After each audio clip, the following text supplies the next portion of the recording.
Budget సమావేశాలపైన నిన్న కేసీఆర్ ఒక సమీక్ష చేసి విభజన చట్టాల్లో మేము పోరాటం చేస్తాం, విభజన చట్టాలకు సంబంధించినటువంటి ఒక పోరాటం చేస్తాం అనేటువంటి ఒక వార్త ఎక్కడ చూసినా దీనికి సంబంధించి విభజన చట్టం పైన మేము పోరాటం చేస్తాం అనేటువంటి మాట మాట్లాడారు.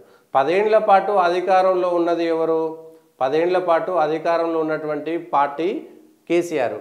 కేసీఆర్కు నిజంగా తెలంగాణకు మేమే ఉంటాం, తెలంగాణను కేసీఆర్ ప్రేమించినంతగా ఇంకెవరూ ప్రేమించరని చెప్పుకునేటువంటి నాయకులు, కేసీఆర్కు నిజంగా తెలంగాణ మీద ప్రేమ ఉంటే, విభజన చట్టాలపైన ప్రేమ ఉంటే, కేంద్రం నుంచి డబ్బులు తీసుకోవాలనేటువంటి ఆశ ఉంటే, కేంద్రం నుంచి కొట్లాడి పైసలు తెచ్చుకోవాలనేటువంటి పరిస్థితి ఉంటే, తెలంగాణలో 17 మంది ఎంపీలు ఉన్నారు కదా, రాజ్యసభ సభ్యులు ఉన్నారు కదా, వీళ్ళందరినీ కలుపుకొని ఢిల్లీలో ఒక సమీక్ష పెట్టి ఆ ఢిల్లీ సమావేశానికి ప్రధానమంత్రి దగ్గరికి తీసుకెళ్ళి వీళ్ళంతా 17 మంది అన్ని పార్టీల నుంచి గెలిచినటువంటి ఎంపీలు, వీళ్ళు రాజ్యసభ సభ్యులు, వీళ్ళంతా అన్ని పార్టీల నుంచి ఉన్నటువంటి వాళ్ళు, అందరం కలిసి మేము ఈ దగ్గరకు వచ్చినాం, మాకు తెలంగాణ అభివృద్ధి కోసం పార్టీలతో నిమిత్తం లేదు, తెలంగాణ ప్రజల కోసం మేము పోరాడతాం, మేము రాజకీయాలు వచ్చినప్పుడు మాత్రమే రాజకీయాలు చేస్తాం, తెలంగాణ అభివృద్ధికి వచ్చేసరికి మేము అంతా కలిసే ఉంటాం, అన్ని పార్టీలను కలిసి తీసుకొస్తున్నాం, లేదంటే అన్ని పోనీ ఆల్ పార్టీ మీటింగ్ పెట్టేటువంటి పరిస్థితి లేదు, అన్ని పార్టీలు సమీక్ష చేసేటువంటి అవకాశం లేదు అనుకుందాం, కనీసం ఎంపీలుగా గెలిచినటువంటి వాళ్ళని తీసుకెళ్ళి ఆ గెలిచినటువంటి వాళ్ళతోటి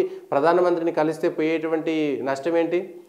ఆ పరిస్థితి ఎందుకు తీసుకొచ్చుకోలేకపోయారు? మళ్ళీ తెలంగాణ అంటే ప్రేమ అంటారు. తెలంగాణ అనేటువంటి ప్రేమ ఉంటే తెలంగాణ కోసం తెలంగాణకు రావాల్సినటువంటి ఒక పేరు మార్చాలి, పల్లె బస్తీ దవాఖానా, బస్తీ దవాఖానా, పల్లె దవాఖానా అనేటువంటి పేరు మారిస్తే మా పేరు వస్తున్నటువంటి పేరు పెట్టుకొని ఆ డబ్బులు రాకపోయినా పర్లేదులే కానీ మా పేరు ఉండాలి అనేటువంటి మొండితనంతో వెళ్ళినటువంటి వాళ్ళు, ఆయుష్మాన్ భారత్ కేంద్రం నుంచి వస్తుంటే ఆయుష్మాన్ భారత్ మాకు అక్కర్లేదు అని చెప్పినటువంటి వాళ్ళు, తెలంగాణలో విభజన చట్టం కోసం మేము ఇప్పుడు పోరాడతాం, ఇప్పుడు ఏం లేదు, ఎలక్షన్లు వస్తున్నాయి కాబట్టి మేమేదో ఆ పార్లమెంట్లో 4 ప్లకార్డులు పట్టుకోవాల్సినటువంటి పరిస్థితే కానీ 10 ఏళ్ల పాటు అధికారంలో ఉన్నారు కాబట్టి ఈ ప్రశ్న ఉత్పన్నమవుతున్నది. మీరు అధికారంలో లేకపోతే తెలంగాణ ఉద్యమంలో ఉంటే మిమ్మల్ని ఎవరు అడిగేటువంటి వాళ్ళు గారు.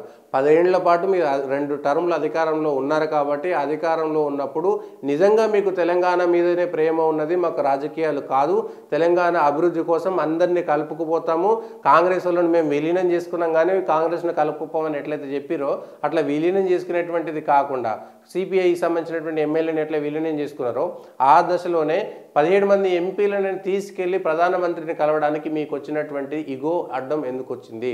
ఇప్పుడు మీరు తెలంగాణ విభజన చట్టాల హామీ అమలు కోసం చేస్తామంటే ఎట్లా ప్రజలు నమ్ముతారు? తెలంగాణ అసెంబ్లీ ఎన్నికల్లో మిమ్మల్ని పక్కన పెట్టిన తర్వాత ఎన్ని మాట్లాడినా కూడా అధికారం లేదంటే రాజకీయ యావ కనబడుతుంది తప్పితే 10 ఏళ్ల పాటు మేము చేసింది అనేటువంటి అంశం పైన ఎక్కడ కనబడదు. ఇప్పుడు పార్లమెంట్లో కూడా కేంద్రానికి సంబంధించినటువంటి నిధులు తీసుకురావడం కోసం రాష్ట్ర ప్రభుత్వం చేసినటువంటి విజ్ఞప్తులని ఏమైనంటే ఒక జాతీయ హోదా ఇవ్వలేదు, ఒక లేఖ రాసి జాతీయ హోదా ఇవ్వలేదు అంటారు. కానీ దానికి తగ్గట్టుగా మనం చేసినటువంటి పనులు ఏమిటి అనేటువంటిది, కాళేశ్వరంకు జాతీయ వస్తే ఇవాళ ఎట్లాంటి పరిస్థితి ఉండే, కూలిపోయి పగిలిపోయేటువంటి కాళేశ్వరంకు జాతీయ హోదా వచ్చుంటే కేంద్రంలో ఉన్నటువంటి పెద్దలు కూడా అరే రాష్ట్రంలో ఉన్నటువంటి వ్యక్తి అవినీతి చేసిండు కాబట్టి ఆయన చేస్తే ఆ పగిలిపోయినాయి, సిమెంట్ కూడా చక్కగా వేయలేదు, కట్టలేకపోయారు అంటారు.